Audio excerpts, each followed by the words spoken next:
Hey, this is John Bohlinger with Premier Guitar. I'm at the Bridgestone right before a sold-out show with Lynyrd Skynyrd, and I have Gary Rossington, Rickey Medlocke, and Mark Matejka, the three guitar army currently ruling the world.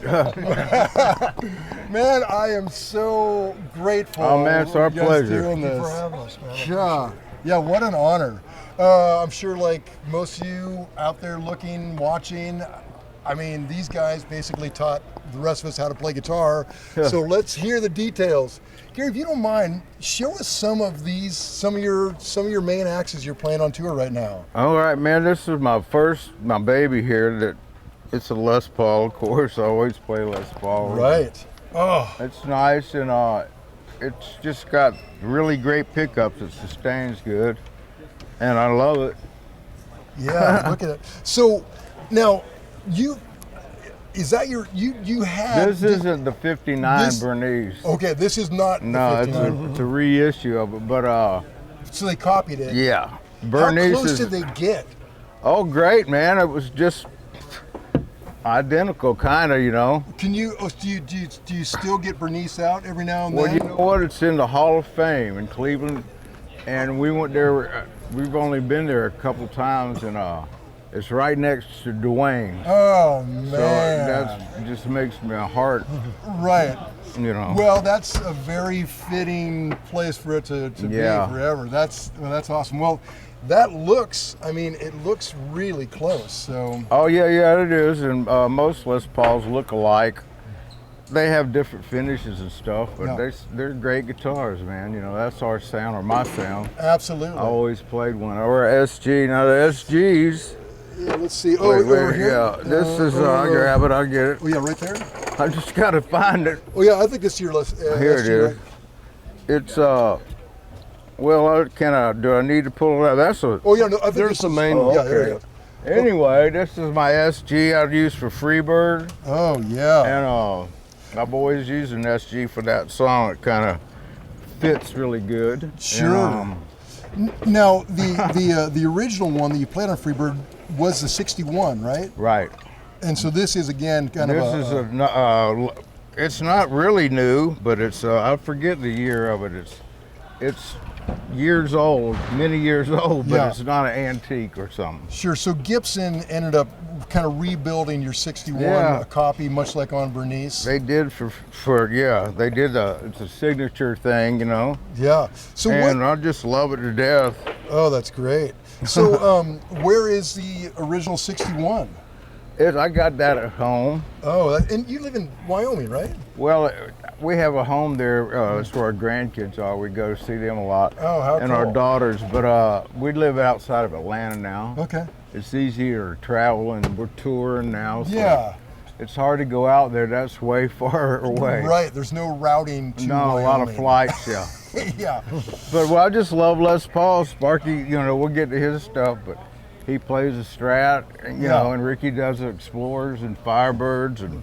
Right. That's kind of the and magic. Les Paul. Yeah. So he's got a few different sounds, but they seem to blend good, all of them, you know. Yeah, that's the great thing about Skynyrd. Everybody had their own sonic space, you know. Right. We tried that. I mean, we wanted that with Ed and Steve. Right. We always had, you know, they always played Telecaster or Strat. Yeah.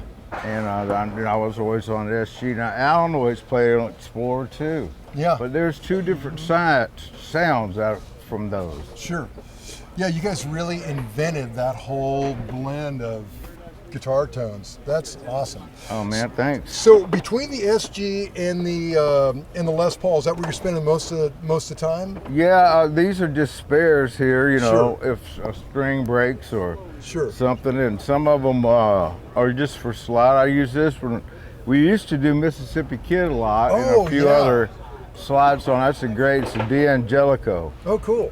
And it's great for slide. Hey, speed of slides, what type of slide do you usually play? Course seeding. Like an honest to God, the old school course seeding? I got that from Dwayne, you know, so I just started like that, and it feels right to me. Oh, yeah. Yeah. The brass ones or the steel ones just, sometimes they're better, actually. They sustain really good. Yeah. And but I used to use core seating. Yeah, that's the sound. Well, and as far as the rest of your rig, you're running, what amps are you running? Well, they're right here. I got it's a PV. It's kind of like a PV Mace when they first came out. Oh, sure. It's kind of like between a Marshall and a Mace. And I've had that amp for a long time, many years, but I just added this Magnatone. Oh yeah, the Magnatone. Ted Kornblum. Yeah, yep. Ted Kornblum. That's right. He gave it to me, man. Thank you, Ted. Thanks, Ted. But, and thanks for bringing back Magnatone. That's a great company. Well, you know what? We played with ZZ recently, and Billy's got him. Yeah. And man, he sounded better than we've ever heard him. And it was all from the amps. He's got a lot instead of. They used to go direct. Yeah. And it wasn't the same, but those amps just tore us up, so. Oh, that's great. I wanted to try one, and he gave it to me, so I'm using it. So I just do it half and half, you know. Half and half. And what do you run into cabinets? Is it your old PV? It's a PV, and then for that, it's a Magnatone cabinet, too. Okay. 412? It's just two. 212s? It's a small cabinet, but the PV has 4. Yeah.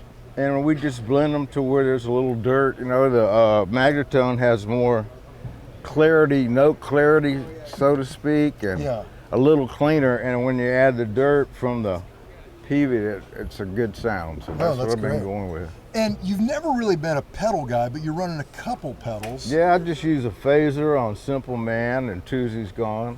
Yeah. And then Curtis Lowe, it's a little tremolo. Sure. Yeah. And that's all. I never really use many gimmicks or pedals. I mean. Yeah, it's pretty much. I mean, it's pretty much. Well, that's guitar our style. You know, Rickey uses a wah-wah, and Alan used to do that in some songs, and but that's all we use. The basics. I know Sparky's got a rack of them, but he's also pretty straight ahead though. Yeah, you're right. Studio musician, so he needs different sounds for different days. You know? Right.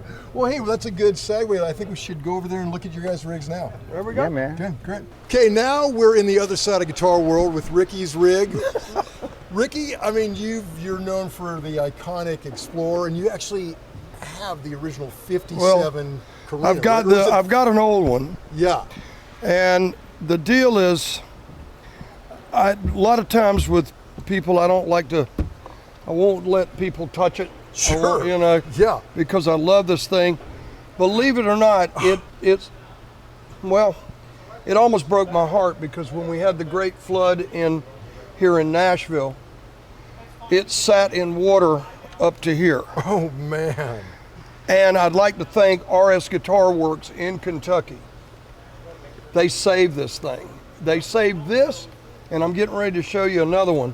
They saved this thing for me and brought it back to life. And there's fillers in here and stuff that they did, but they just, I've used this thing for so long. Gary's so used to seeing me with it, and people used to seeing me with it. And now, the way we're doing Freebird and stuff, I've kind of retired it just to playing Freebird at the end of the night. Awesome. I went to Gibson, and one of the things that I'm proud of is that when Gary asked me to come back to the band back in '96, a long time ago, he basically wanted me to cover, all of Alan's parts in the music. Kind of interesting that Alan and I loved, the same guitars. You know what I mean? So, a lot of people often ask me, I get this all the time, hey man, is that Alan's guitar you got? And for once and for all, no, it's not Alan's guitar. Alan's guitar is in the Rock and Roll Hall of Fame and from his family. Yeah. And you were playing that in Blackhawk. Blackfoot. Blackfoot. Yeah, one like Train, it. Yes. And one like it. Yeah. But the deal about it is, there it is. I'm proud of it. Beautiful. And it was funny because Rich Fortas of Guns N' Roses, he's a friend of ours, came out not too long ago. He says, I want that guitar. And I went, you'll have to fight my wife and my daughter over this one, because it stays, in the family. I saw you guys do a live DVD at Starwood like 15 years ago, and I saw you break the whammy off that guitar during that. At the end finale, you were hitting and I snapped it off and throwed it like, A lot of people have It's a good rock and roll moment. A lot of people saw that. I get a little, maybe I'm a little overboard sometimes and I get a little crazy, but I'm a nutcase. So what can I tell you? The one that I really want you to see, this thing, Gary was there when they authenticated it. Yeah. This, they don't even know, okay, it's a Firebird, and as you can see it is. Yeah. But they authenticated it, and I had it converted back years ago because I wanted to be like other guitar players like Clapton and you know, Jimmy Page and all those guys. I wanted 2 pickups, and you know, it came with one, a bar pickup here. But when I took it in, they got to doing the measurements on it. And the funny thing is the neck is not like the production models. The body is just a tad bit thicker. And the guy even asked me, he said, "Are you sure this is a real Gibson?" You know, and I said, "What are you talking about?" So they went and they dug out some records and different things like that. And if you notice, it doesn't have a Firebird emblem here. Right. They brought it out there, and come to find out, Rick Gimbar and them assessed that it's one of not too many prototypes.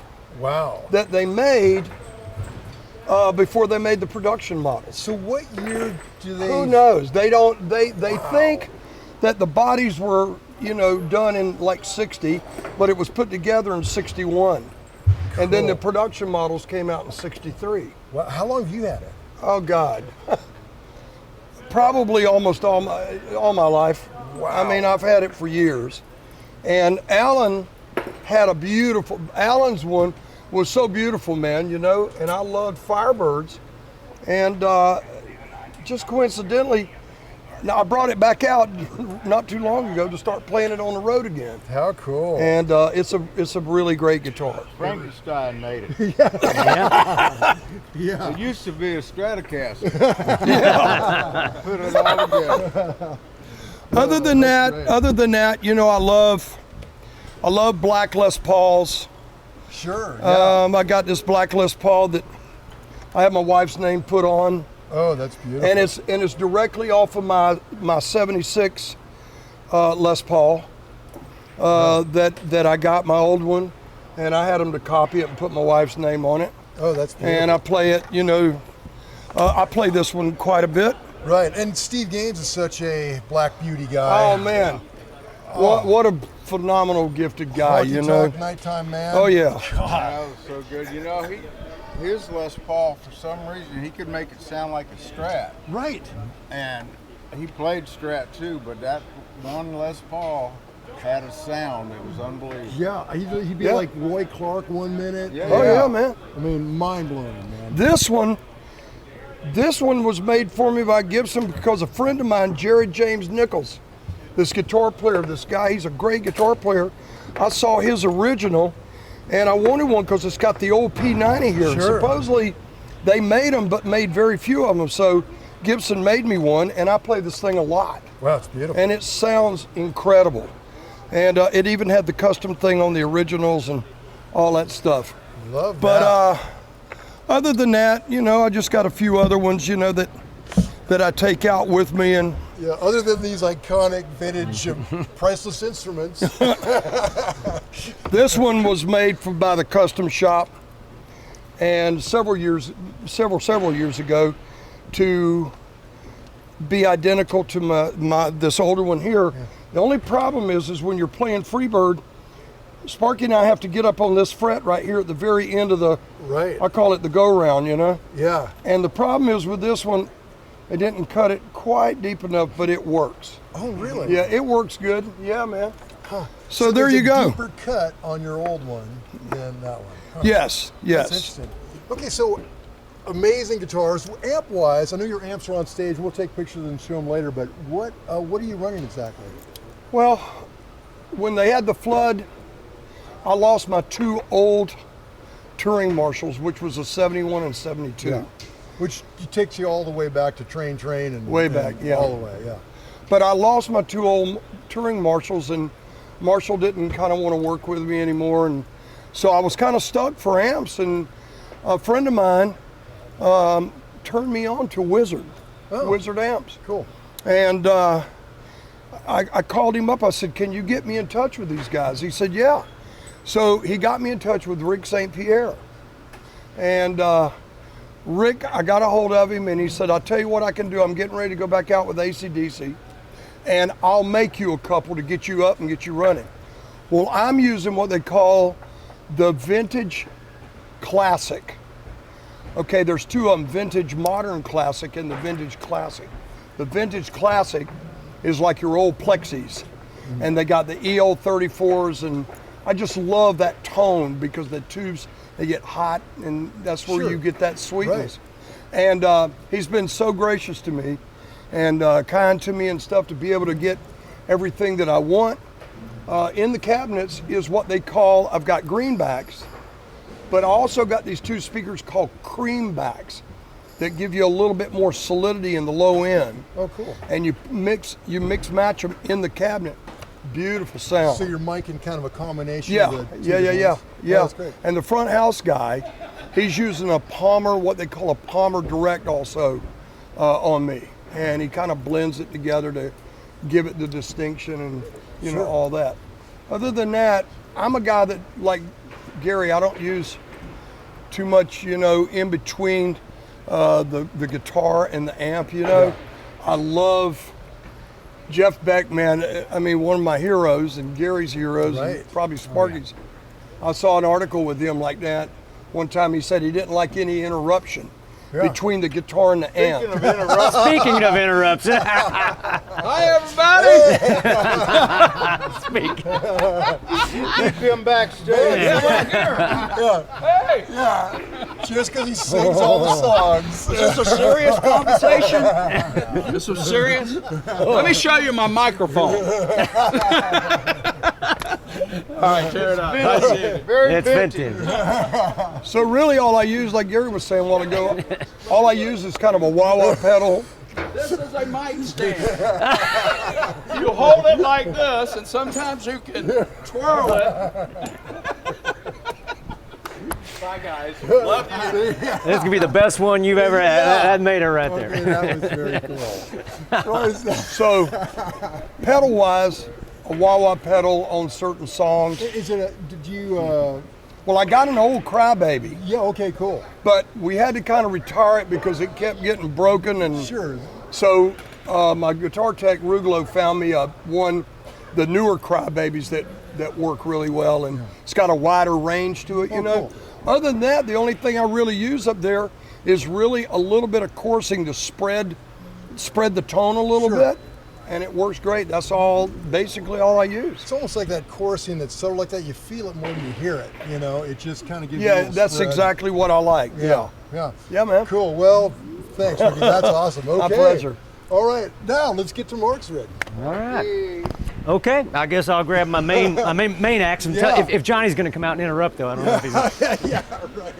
I obviously when I joined the band, my position was going to be covering, you know, of course, the classic songs, you know, which I still to this day, Ed King and Steve Gaines. Oh God, man. Which I'm very fortunate because I'm big fans of their playing, so it was really a great thing to be able to walk in and have to cover such great parts. Right. And of course, continue. I like to think of it. You know, we cut our last two studio records, and I was fortunate. I co-wrote the title cut to that, but I wanted to carry. That's huge, man. I feel that way. I feel honored, like I said, to be working with the band after 12 years, which seems like yesterday, but. So carry the the Strat and the single coil sound, you know. So this is my main Max. I got this is a 91 Strat, standard everything. I'm all about just your standard guitars. I'm all about a lot of guys get a guitar and they put lace sensors in or change. I buy a guitar to sound like what it sounds like. Right.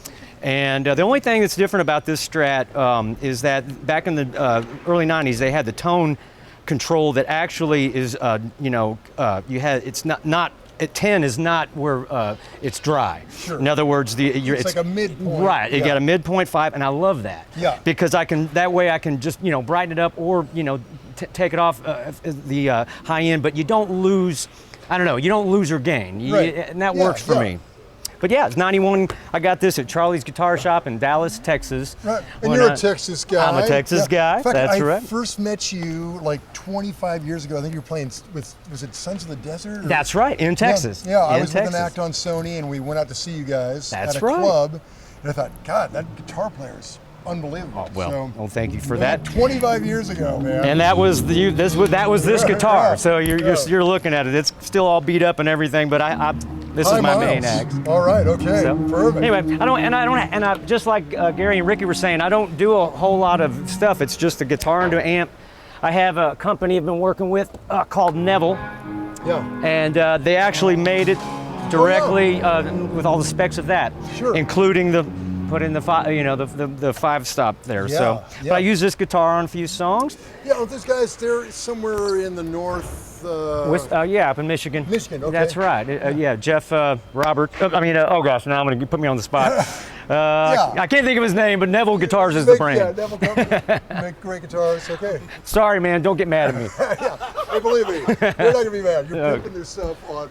And then, like I said, everything's pretty straight ahead. I use this PRS, and I do know Paul Reed Smith's name. Yeah. And this is a great guitar. I use this for Freebird. Me and Ricky do the big ending, And that's so the Ash.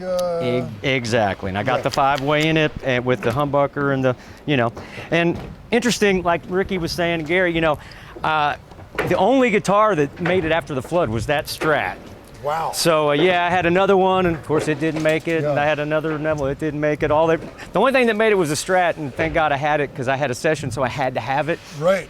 So I looked out. Well, yeah, right. If you're gonna save one guitar, I saved the right one. But anyway, so I've been using this ever since the flood. I got this after Paul Reed. Look at that neck. So yeah, Wow, that maple on that. yeah, Amazing. I like the maple because obviously, I use maple with the Strats, so that's your it gives you thing. the bright tone when you're Yeah. playing. But Yeah.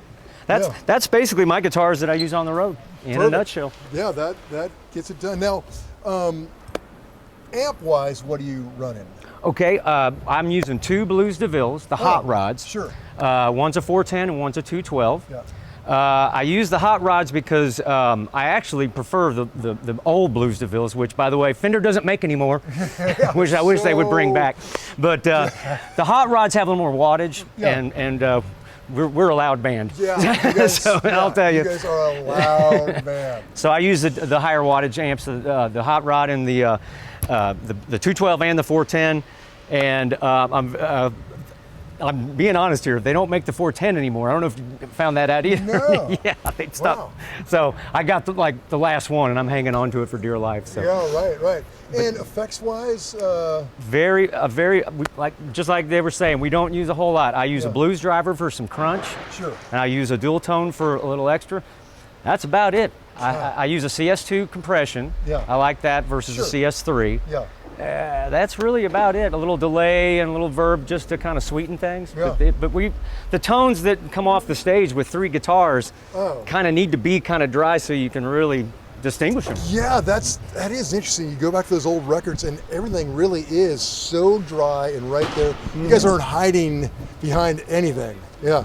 Back then, that was our gimmick, music. Everybody else had snakes on them or makeup. Yeah. The gimmick was music. That's great. Absolutely. Yeah. Well, guys, I can't thank you enough for being here. It's such an honor, and you guys have really changed guitar. Thank you man. so much, man. Yeah, Thank you. Thank you, John. Yeah. Okay. Till next time. Hey, everybody. Thanks for watching the latest Rig Rundown. Guess what? Every week we upload a brand new Rig Rundown to premierguitar.com a full week before it's available here on YouTube. So to get your gear fix as soon as humanly possible, go to premierguitar.com/Rig Rundown. And while you're there, be sure to sign up to get an email notification so you're the first to know as soon as each week's new Rig Rundown is available. Cheers, see you soon.